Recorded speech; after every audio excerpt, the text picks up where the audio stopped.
Hey everyone, welcome back to the Rebuild Talks with Tiffany. Thank you so much for stopping by. There are a couple of things I wanted to talk about today. I had some questions, and people hit me up about the 4 R's of rebuilding after loss. And I wanted to discuss the fifth R, which is really the first R because it occurs before the rebuilding.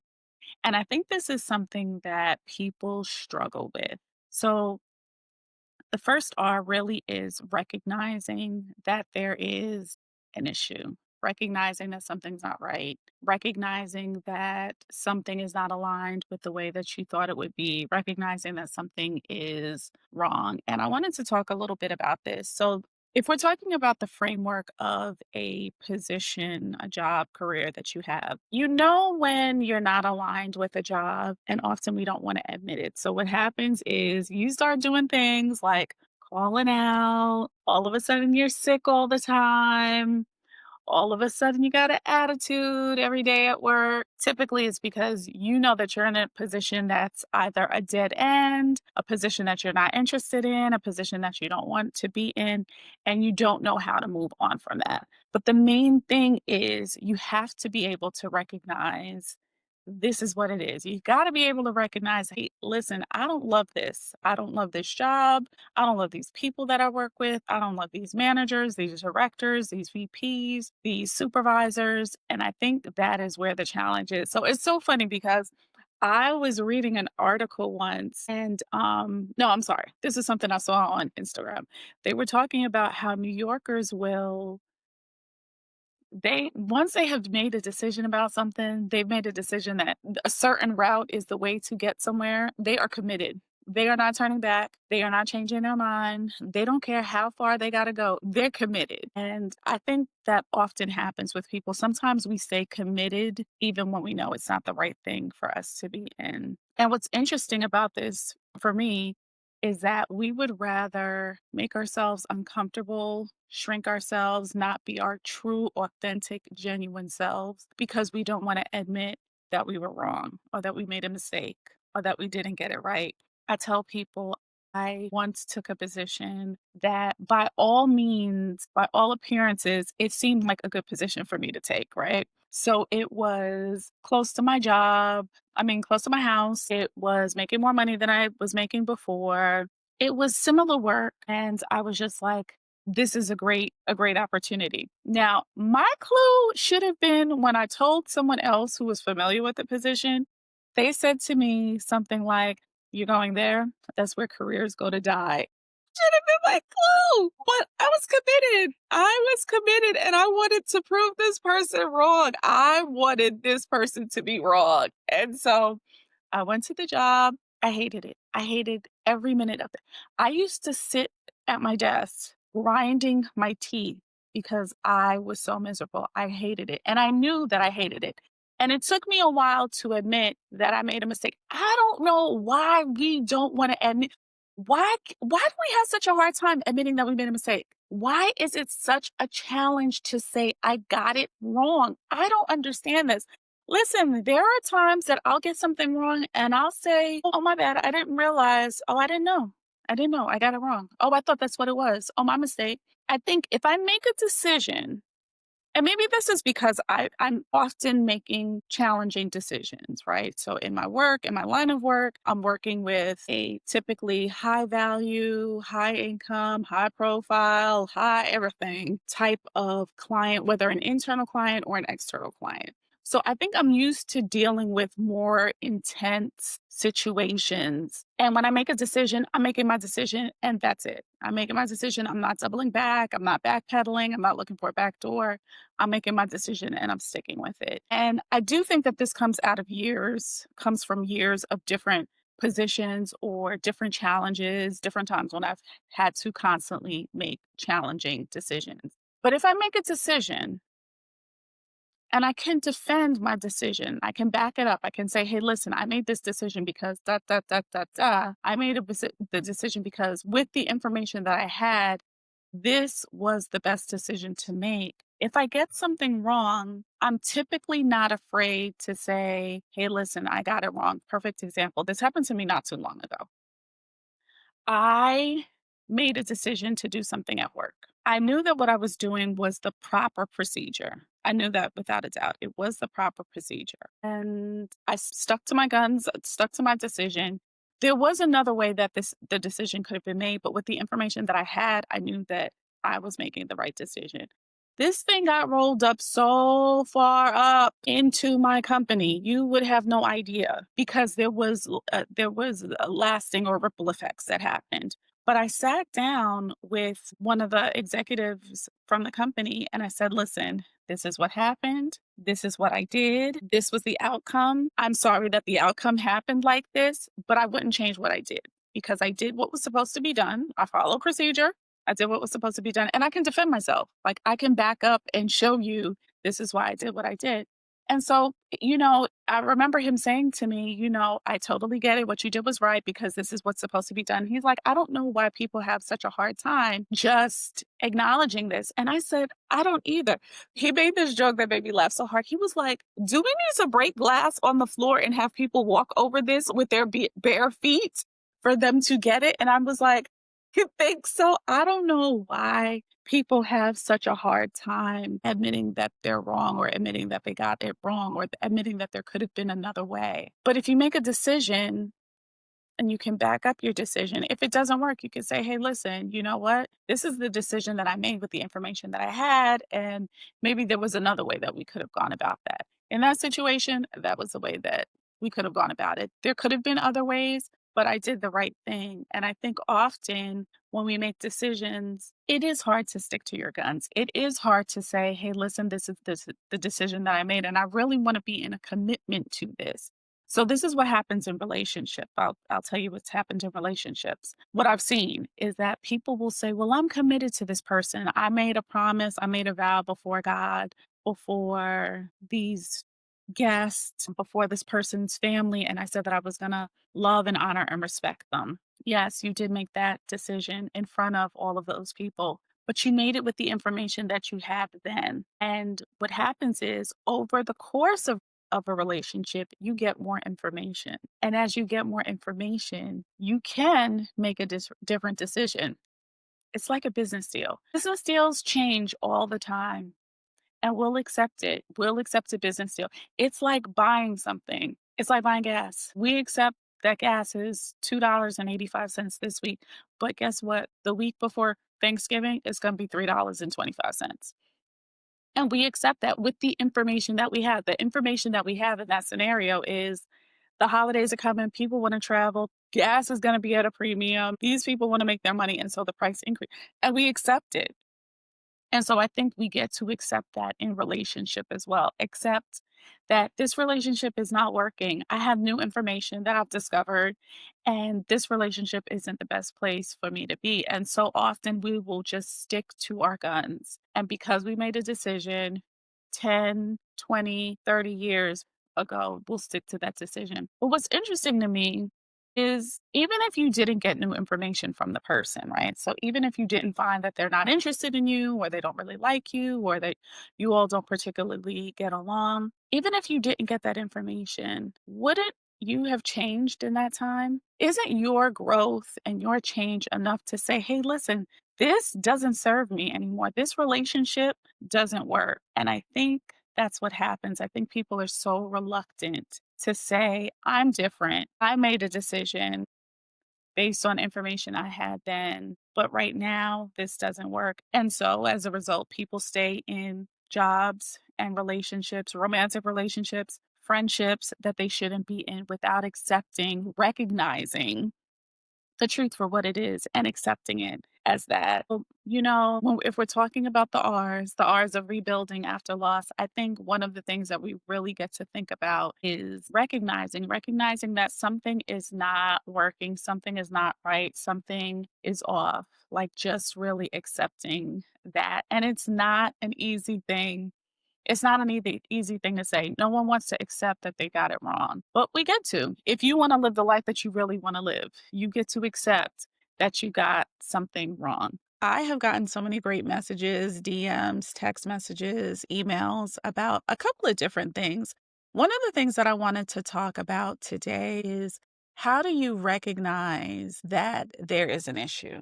Like, how does that work? And so, what's so interesting about this is I think people are recognizing this often that there's an issue, there's something that's not aligned as far as the relationship that they're in, the friendship that they're in, the job that they're in, but they don't wanna admit it, and that is where the problem lies. The problem is that we see these things, but we don't want to admit that there's an issue, that there's a problem. We are so committed to being right. We are so committed to being right that we'll let anything else happen because we just don't wanna accept that we could have gotten something wrong, which is interesting because people get things wrong all the time, and it is in getting something wrong, in making a misstep. That's how we learn and that's how we grow. But for some reason, we just have such a challenging time doing that. I will say this for myself personally, if we're talking about work, I remember taking a job, y'all. I took this job and I was like, oh, this is going to be a great opportunity. This is going to be a stepping stone in my career, making more money. It's an easier commute. The work is a little bit more, it's a broader scope of work. So I'm going to learn more. I took this position. When I tell you, first of all, I couldn't stand it. I couldn't stand any part of it. I would sit at my desk and literally grind my teeth all day. All day. I would just sit at my desk and just grind my teeth. When I tell you that I could not stand this position, I couldn't stand it, and it wasn't until I said, "I made a mistake, I got it wrong, I shouldn't have taken this job." Once I said that, that's when everything opened up. I just needed to say, "Hey, listen, this is not it." It make that acknowledgement to myself. I wonder if we don't wanna acknowledge things to ourselves because we don't wanna have to tell other people what we have acknowledged. I'm wondering if that's what it is. It could be. I don't know. I don't know. I don't know. Could be. Anyway, with this position, I knew that it was not a good fit. I knew that I did not want to be in the department that it was in. I did not like my manager. I thought that he lacked integrity. I thought that he was incredibly dishonest. There are many things that I thought about that person, and I just, for some reason, it did take me a while to finally admit, but baby, once your girl admitted, I started to look for another job, and when I tell you another job found me so quickly, and I think it's really because I was finally ready to admit, "Hey, I got it wrong. I shouldn't have taken this job." Often that happens in relationship. We're in relationship, and listen, I'm not trying to say in a relationship that you need to run at the first sign of trouble. That's not what I'm saying. But you know when you're with someone that you're not supposed to be with. And for some reason, we don't want to admit it. We don't want to say that we got it wrong. Which is interesting because should the other person do anything, we want them to admit everything. We want to admit everything that happened, everything that they did wrong. We want to rub it in their faces. We want to bring it up to remind them. But the truth is, you didn't want to admit to yourself that you shouldn't have been in that relationship. I'll give you an example. I have a friend of mine who was in a relationship with a man who was not only did he cheat, but he was incredibly dishonest about the dumbest things. When I tell you the dumbest things, like things I just did, like, why would you be dishonest about that? Like, that doesn't even make sense. But he was just such a compulsive liar that he would just lie all the time for things that didn't make sense. I guess it's like those people who are thieves. And so they steal whatever. If they find a piece of candy, they'll steal that just for the heck of stealing, not that they really want it or need it. Anyway, this friend, once she found out that her partner was cheating on him, when I tell you she wanted to just make his life miserable, she wanted every detail. She wanted to know everything about it because she wanted him to admit that he was wrong. Like she was not letting up until he admitted to her that he was wrong, that he did her dirty, that he should have done what he did, which is fine. I get it, right? Like I totally understand that. My concern or my question to her was, I understand that you want him to admit that he's wrong, but when do you get to admit that you knew that you shouldn't have been with him in the first place? Because trust me, you didn't know that you shouldn't have been with him when this happened. You knew before that he was not a good fit for you. You knew before that he was not a good match. And for some reason, you just don't want to admit that you're wrong. So you stay in this miserable relationship. That's not the part. That's not the part. The part is I found myself listening to the conversations, listening to the rehashing, listening to all of the ruminating, listening to the doubt, listening to all of this stuff from her. And I was like, well, Tiffany, I get to recognize that I made a mistake, that I shouldn't be listening to this. Like, it's one thing to make an error, but I think staying it in something longer than necessary just compounds it, just compounds the wrong, it compounds the hurt, it compounds many unnecessary things. And that was one of the factors. So I made a decision. I was like, hey, listen, I get that you went through this and that you don't want to recognize that this is what he did. And you don't want to recognize that you knew this before this happened. But for myself, I can't listen to this. I'm not listening to you complain about this, not one more day. You know what happened, make a decision, move on. I refuse to listen to it. And so I think recognizing that truth for myself personally has just made things a lot easier. Why don't we want to admit the truth? Why don't we want to recognize and acknowledge what we know is true and evident? I'm going to tell you, when we refuse to recognize what's true, a few things happen. One of the things that happens is we begin to doubt ourselves and we begin to doubt others because we think to ourselves, how could I possibly have gotten this wrong? You did get it wrong. This person, you're not the only person that this person has fooled.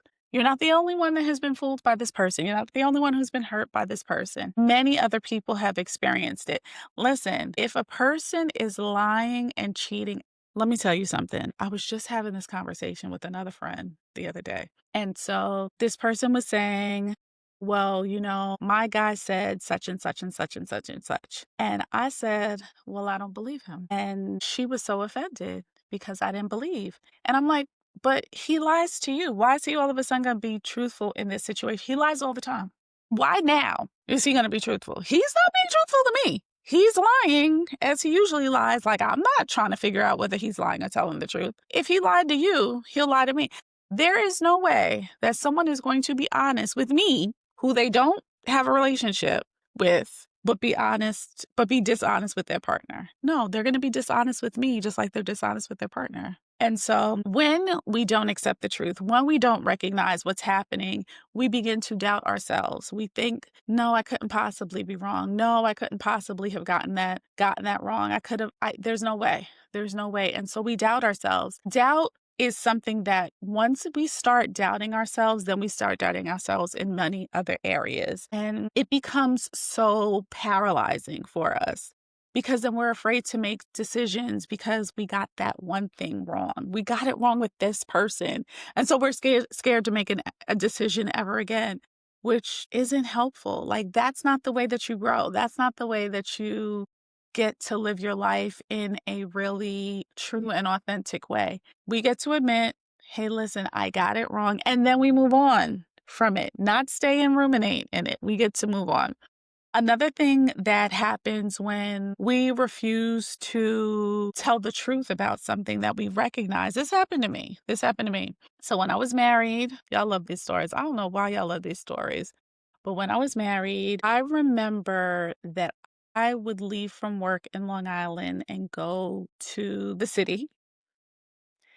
And when I was leaving for work, my then husband would be up playing video games as I'm getting ready for work. It's his day off. Okay, fine. Unwind. I get it. He worked long hours, 12, 16-hour days. I get it. So I would leave for work and he'd be playing video games. And then I would come from home from work, same spot, still playing video games. Girl, man, tell me why. Why? Tell me why. Tell me why. And so as a result, I could not admit, first of all, I was like, I can't believe that he's really like this. He's not really like this. Is he really like this?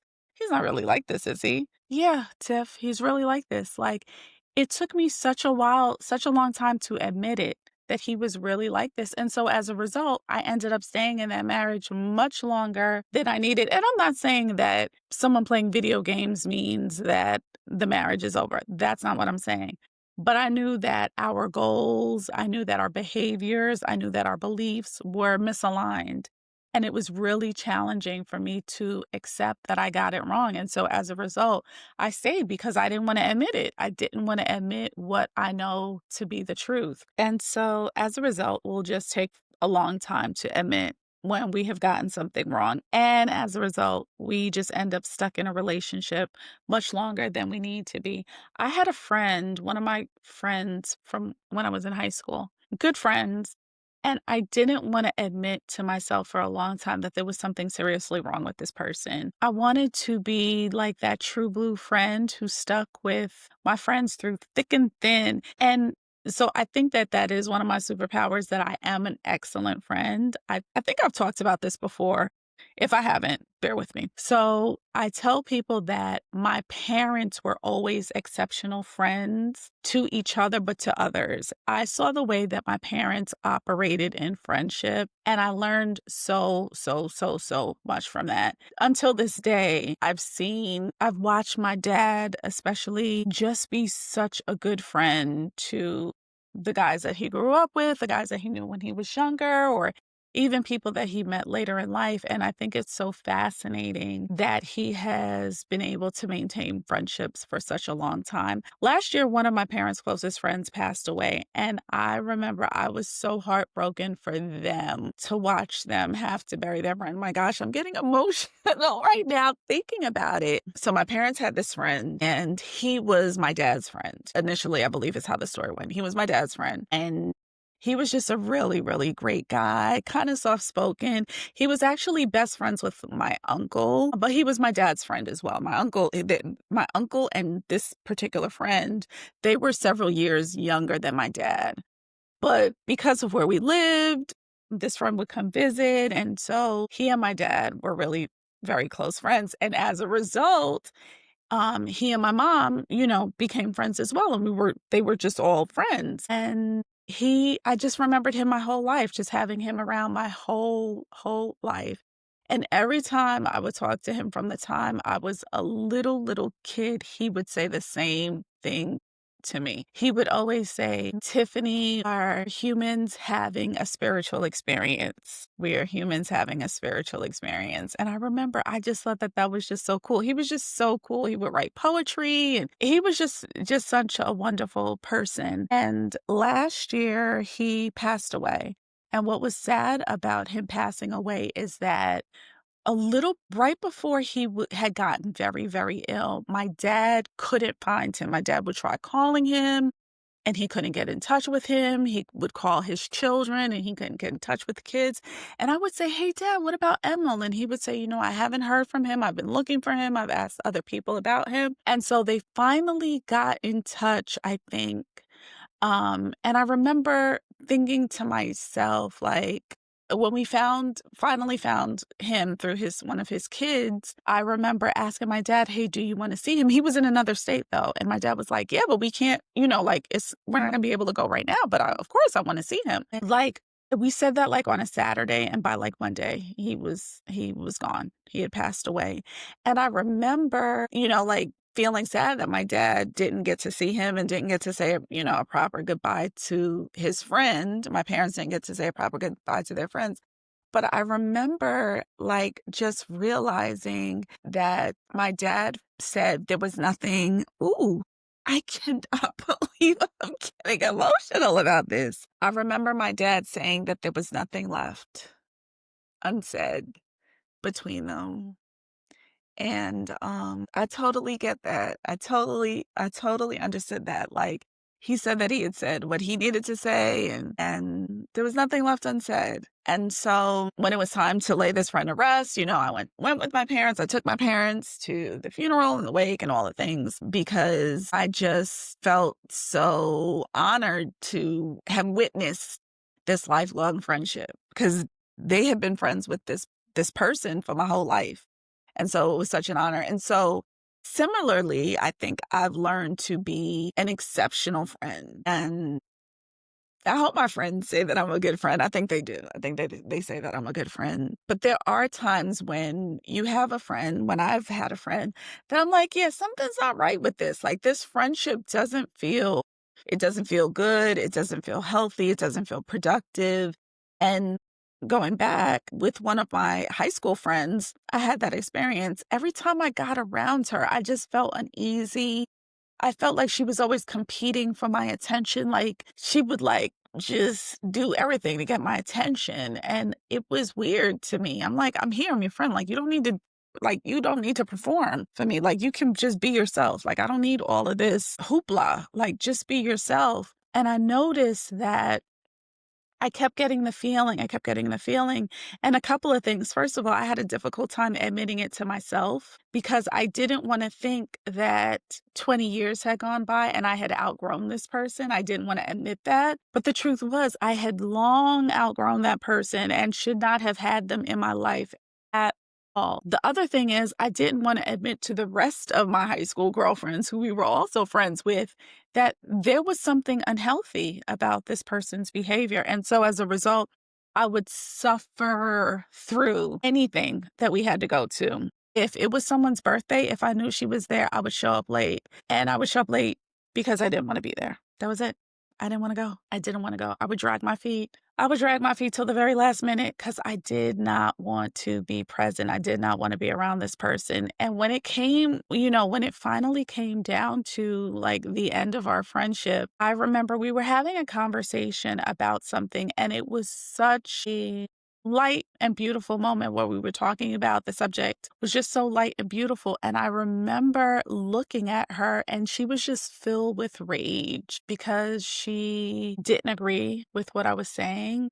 And when I realized that, I noticed it on her face in this moment, but I realized that there had been many, many, many other times that she had felt like this and I didn't notice. There were many other times that she had ill will and I didn't notice. And this time, when I noticed it, I was like, "You're like this all the time. Like, you're not happy for me. Like, I can tell you're not happy for me. Like, you are jealous and you're manipulative." And for so long, I didn't want to believe that what I was seeing was true. So I tried to make it a lie. I tried to say that it wasn't true because I couldn't admit it. But at that point, I was like, "Oh, the blinders are off, baby girl. Like, I see what I'm working with." And I decided not to be friends. And so I remember even when I decided not to be friends with her, my other girlfriends were like, "What? Oh my God, you're not gonna be." I'm not gonna be friends. Listen, seeing my parents have strong, long lasting friendships makes me realize I don't need to have like flimsy, unimportant, not connected relationships, friendships. I get to have friendships that are deep and meaningful and connected and loving. I don't need to just take any friendship that I get. I think sometimes we feel like if we've had something for a long period of time, that it has more value and worth than something that we've had for a short period of time. And while sometimes that is true, it's not always true. It's not always true. So having a friendship with someone who was unkind and mean and manipulative and psychotic most of the times at best, having that type of relationship wasn't something that I needed in my life. Like, I could do without that. And even though it was a friendship that had gone back for almost 30 years, it was really, really challenging to finally let it go. But I had to admit, we've outgrown each other. This relationship no longer serves me. I wish you well. Goodbye. And that's it. And it's just that easy. It is just that easy. I think that the sooner that we recognize that something just isn't right, the sooner that we accept that this is not working, the sooner we can move on to releasing. See, we still come back to releasing because we still got to let it go. We still have to let it go. And so I think my encouragement today is really take stock, especially as we're coming down. This is like such a good segue into this. Okay. We're getting to the end of the year. We're in October. Now is the time that we get to like really, really audit our relationships. We get to really take a tough, hard look at our life in general. See the things that you want to have there, see the things that need to go, recognize them, accept it, and then we'll talk more about releasing. But there are some things that you know that are not working. Do you want to go into 2026?